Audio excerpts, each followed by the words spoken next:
get involved. All right, so welcome back to the SportsMax Zone. Joining us now is Dave Cameron, the WICB president, here to address a number of issues. I don't know if he's ready to deal with this, but what's going on with our cricketers who are, I suppose, preparing for the World Cup? And we mentioned on this program Monday or so, for the first time in recent history, we've got our players involved in a one-day series ahead of a one-day tournament. Whereas normally we're playing Test cricket or the 4-day series is on or some foolishness like that. So it's perfectly working out in that regard. And yet the players aren't responding, not because they haven't shown some ability to stay there, to deal with Dale Steyn and Morne Morkel. They've just given their wickets away. So is there another underlying foolishness going on? Well, I don't think there's well, good evening, Simon. Good evening to all the viewers out there. I don't think there's any underlying issue. I think the real issue is the structure in West Indies cricket. That is what we're trying to fix. You look at the Super 50 games that we've been having as well. The scores have not been that great. And you're playing against your peers, so to speak. And we've had some of our stars playing in the tournament, and they haven't really shone as well. So it's a fundamental issue that we're trying to address, which is the structure, which is to play more cricket, which is to have our players on retainer at all times, so that they can go to work. And we believe that will work. Michael That's Holding, the first step. in his commentary today, is alleged to have said that he has heard that some of the players are not responding to Jason Holder and they don't think that his captaincy is all that. Have you gotten that feedback? I have not gotten that feedback. As a matter of fact, I spoke to the coach this afternoon and he didn't give me that feedback. What did you speak to him about? Well, the deplorable batting? Well, you know, I mean, Simon, I do speak to players. I do message them and the coaching staff, etc. I mean, you have to stay close to the action as to what is going on. They just felt that they had a good game plan, they had a good preparation, and they just executed badly. Again, I think it's just the concentration levels of our players. And I don't know how else to fix it, but to get them to practice for longer, get much better competition among themselves, create the windows for them to earn big money, because that's one of the things we've done and we haven't really spoken about it enough. In the new MOU, we've been chastised for starting the cricket in November. The reason for that is to ensure we finish by April. So that the guys can go off and play IPL. And absolutely. And we've left the window, the CPL window open as well, and the Champions League window open, so that our best players, who are the T20 players, can go off and do that. But at the same time, we need them to be a part of the 4-day and the 1-day tournament in order to strengthen that. All right, you said that based on your observation, the preparation has been good. The game plan and game strategy, as far as you're concerned, may have been sound from a coaching perspective. From a coaching perspective. And the players aren't executing. I see we're coming off one of the recommendations from the task force. A psychologist, a performance enhancer, is going to be assigned to the team to help in that area. Is that something that you think will help to fix some of these problems? That is something I believe will help. It's not, again, none of these things are a short-term fix. That's one of the things I actually introduced when I became president 2 years ago.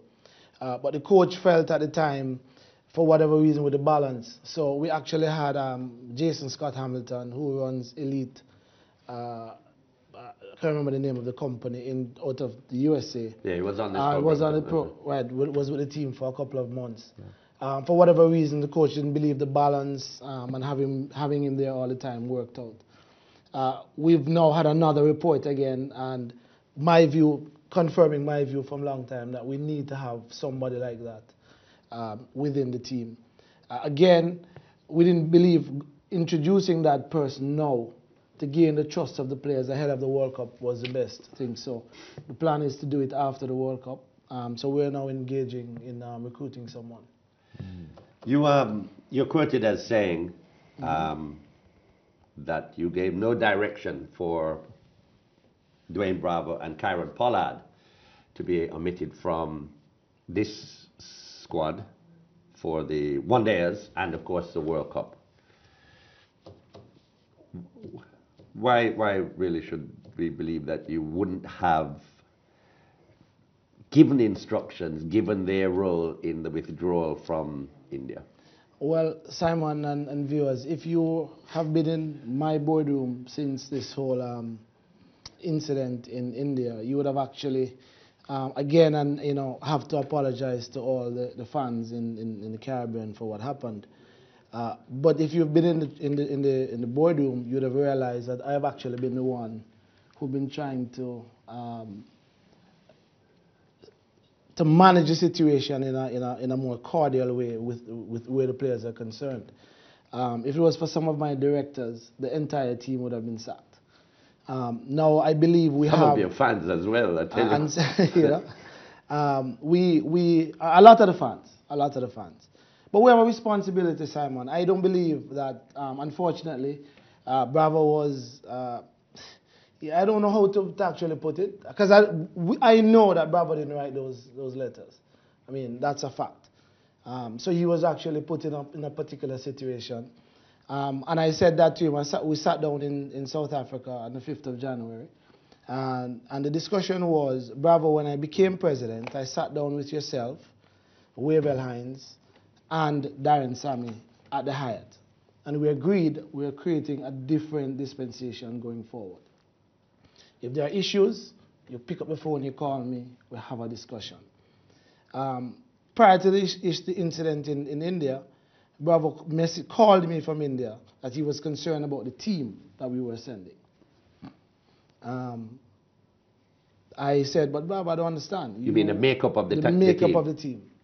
We spoke to, I then called Richard Pybus and said, how is it that we could have sent off a team and the captain is not in agreement?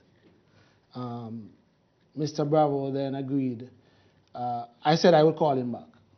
Call him back and I said the team stays as is because Clive has agreed that you are part of the team.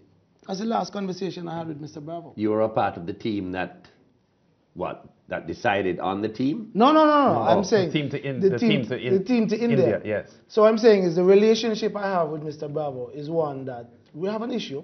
You pick up the phone and call me. We're not into email. I've changed that culture. Didn't he reach out to you when they were in India to have the MOU reinstated and to make change? How? By a letter going through. No, I'm asking. Given no, that, no, as I'm saying, the next time I spoke to Mr. Bravo by himself was the 5th of January. Okay. So the point is, I don't believe that they're even aware of what they've done. So you think there was some puppet master behind the whole I'm not thing? even going to call a puppet master. They've been in a certain pattern for a very, very long time.